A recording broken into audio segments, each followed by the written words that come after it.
आप जान जाएं कि हेमंत सोरेन जी की बातों पर लोग ध्यान ही नहीं देंगे, क्योंकि जिस प्रकार से गैर जिम्मेदाराना बयान उनका आ रहा है ना, उससे लोग, पब्लिक यहाँ की मूर्ख थोड़ा ही है, वो समझ जाएगी ये लगातार ही गैर जिम्मेदाराना, जो सच है, जो दिख रहा है, उसको वो झुठलाते हैं। एक दिन 2 दिन चलेगा, अब उनकी बातों पर ध्यान देना बंद कर देगी जनता, क्योंकि जान रही है कि ये केवल राजनीतिक बात बोलते हैं, केवल भाजपा के खिलाफ बोलना है, इसलिए बोल देना है। एक और अंतिम सवाल होगा मेरा, वो कह रहे हैं कि अगली बार हमारी सरकार आई तो हर घर को सालाना हम 1 लाख रुपए देंगे मजबूती से। कौन भरोसा करेगा? क्या क्या नहीं बोले थे, बेरोजगारी भत्ता बोले थे, सोने का सिक्का देंगे बेटियों को शादी होगी तो, क्या क्या नहीं कहा था, 5 लाख प्रति वर्ष नौकरी देंगे, नहीं देंगे तो इस्तीफा देंगे, ये सब किसका बोला हुआ है? और वो सभा में भी बोले और सदन में भी बोले थे। सभा की बात हो सकती है, सभा की, सदन में भी बोले थे। कहाँ गया 32 का खतियान, स्थानीय नीति? एक भी काम उन्होंने नहीं किया है। इसलिए भारतीय जनता पार्टी 51 से ज़्यादा सीट जीतेगी। 9 लोकसभा सीट हम जीत चुके थे, तीसरी बार मोदी सरकार का संकल्प था, वो हमने पूरा किया। एनडीए पहले से बना हुआ था, एनडीए के में हम लोग लड़े थे और एक मजबूत सरकार मोदी जी के नेतृत्व में बनी। तो कांग्रेस पार्टी को तो पता है कि क्या परिणाम आने वाला है, हताश हैं, निराश हैं वे लोग। भारतीय जनता पार्टी और एनडीए को 51 विधानसभा सीट पर जीत मिली है, अब उससे आगे जाएंगे, 51 से पार जाएंगे और एक मजबूत एनडीए सरकार। श्री पूजन पाठक जी, जेएमएम या महागठबंधन की सरकार ये कह रही है कि उत्पाद सिपाही भर्ती में जिन युवाओं की मौत हुई, इसके लिए कोरोना टीका, कोविशील्ड टीका जो है वो जिम्मेदार है। देखिए, संवैधानिक पद पर रहते हुए माननीय मुख्यमंत्री जी पूरी तरह से गैर जिम्मेदाराना बयान दे रहे हैं, जनता को दिग्भ्रमित कर रहे हैं, जबकि जनता जानती है कि कोरोना टीका से उनको कितना लाभ हुआ है। पूरा विश्व आज सराहना कर रहा है भारत के। 100 से अधिक देशों में जो मोदी जी के नेतृत्व में टीका भेजा गया, सहायता भेजा गया कोरोना में, और सबने प्रशंसा की है। भारत एक ऐसा देश हुआ जो 1 साल के अंदर में टीका बनाया, और मुख्यमंत्री जी स्वयं इस टीका को लिए हुए हैं। राहुल गांधी जी विरोध करते थे, वो स्वयं टीका लिए। तो ये टीका का विरोध नहीं है, ये संवेदनहीन सरकार है, और ये टीका का बहाना करके अपनी गलती को छुपाना चाहते हैं।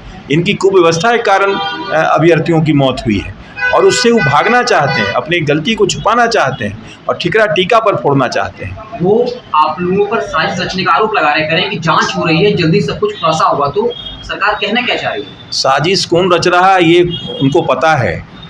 आज तक भारत में कहीं भी विभिन्न राज्यों में आपने देखा होगा, बंगाल हो, छत्तीसगढ़ हो, उड़ीसा हो, बिहार हो, सब जगह सिपाही की बहाली हुई है। कोरोना के बाद हुई है। कोरोना का टीका कोई चुन चुन करके नहीं बनाया गया था, झारखंड के लिए अलग, बिहार के लिए अलग और दूसरे राज्यों के लिए अलग। पूरे दुनिया के लिए कोरोना का टीका जो भारत ने बनाया वो एक ही टीका बना है, और सभी राज्यों में दौड़ हुई है।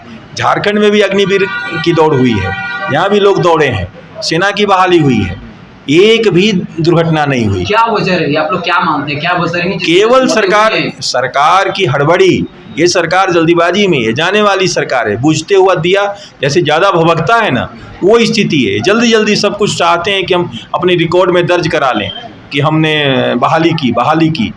रात भर लड़के जो हैं वो जाग करके जा रहे हैं और लाइन में लग रहे हैं। बीजेपी सिर्फ राजनीति कर रही है या वाकई में आप लोग भी मुआवजा जो है दिया है उन मृतकों को?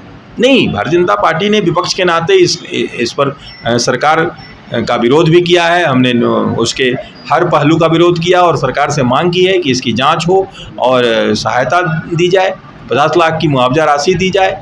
जिस परिवार के बच्चे मरे हैं वहाँ सरकारी नौकरी दे सरकार। भारतीय जनता पार्टी ने भी सबके घर जा करके, और हमने 1-1 लाख की घोषणा की है, और 1-1 लाख रुपए, 1-1 लाख रुपए दिए जा रहे हैं।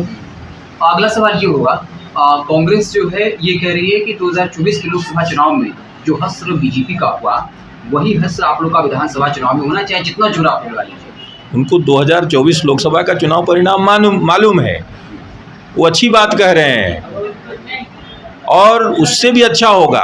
वो जो कह रहे हैं 2024 के लोकसभा चुनाव परिणाम जो है, उसमें भाजपा 51 सीट पर, एनडीए 51 सीट पर आगे है, वही उससे अधिक हम आगे हो जाएंगे। उन लोगों के मन की बात जो है वो बाहर आ गई है। इसलिए भारतीय जनता पार्टी 51 से ज़्यादा सीट जीतेगी। 9 लोकसभा सीट हम जीत चुके थे, तीसरी बार मोदी सरकार का संकल्प था, वो हमने पूरा किया। एनडीए पहले से बना हुआ था, एनडीए के में हम लोग लड़े थे और एक मजबूत सरकार मोदी जी के नेतृत्व में बनी। तो कांग्रेस पार्टी को तो पता है कि क्या परिणाम आने वाला है, हताश हैं, निराश हैं वे लोग।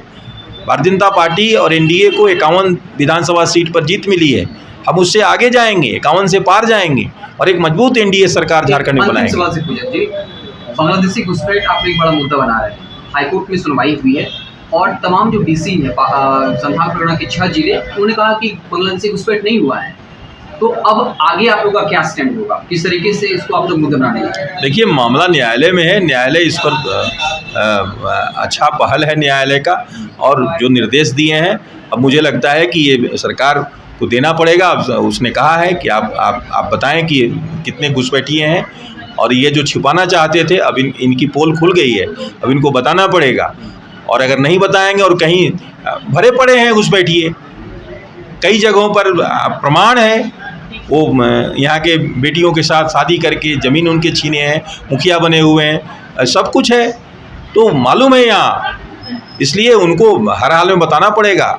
झारखंड संथाल की विशेष करके जो डेमोग्राफी में परिवर्तन हुआ है, ऐसे नहीं हुआ है, वो बांग्लादेशी घुसपैठियों के कारण हुआ है। 12 सितंबर को सुनवाई होनी है, क्या आप लोग सर जवाब देने जा रहे हैं कोर्ट में और प्रमाण देने जा रहे हैं? प्रमाण देते हैं सब कुछ साफ हो जाएगा? नहीं, सरकार के पास है, केंद्र सरकार के जो लोग हैं वो प्रमाण देंगे और प्रमाण दे रहे हैं, उनको पता है। ये सरकार दबाव में उसको छिपाना चाहती है, तुष्टीकरण की राजनीति कर रही है कि आप लोग बाहर से लोगों को बुला करके हिंदू मुस्लिम और ईसाई में लड़ा रहे हैं। हेमंत सोरेन ने कल की सभा में ये कहा कि लोग उड़ीसा, गुजरात और आसाम से लोगों को अब आप जान जाएं कि हेमंत सोरेन जी की बातों पर लोग ध्यान ही नहीं देंगे, क्योंकि जिस प्रकार से गैर जिम्मेदाराना बयान उनका आ रहा है ना, उससे लोग, पब्लिक यहाँ की मूर्ख थोड़ा ही है, वो समझ जाएगी ये लगातार ही गैर जिम्मेदाराना, जो सच है, जो दिख रहा है, उसको वो झुठलाते हैं।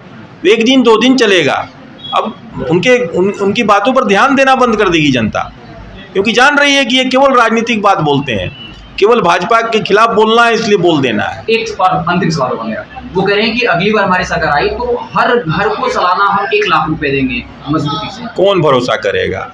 क्या क्या नहीं बोले थे, बेरोजगारी भत्ता बोले थे, सोने का सिक्का देंगे बेटियों को शादी होगी तो, क्या क्या नहीं कहा था, 5 लाख प्रतिवर्ष नौकरी देंगे, नहीं देंगे तो इस्तीफा देंगे, ये सब किसका बोला हुआ है? और वो सभा में भी बोले और सदन में भी बोले थे। सभा की बात हो सकती है, सभा की, सदन में भी बोले थे। कहाँ गया 32 का खतियान, स्थानीय नीति, एक भी काम उन्होंने नहीं किया है। तो अब उनके ध्यान ही नहीं दे रही है, वो क्या घोषणा कर रहे हैं, जनता ध्यान नहीं दे रही है, क्योंकि भरोसा ही नहीं है लोगों को।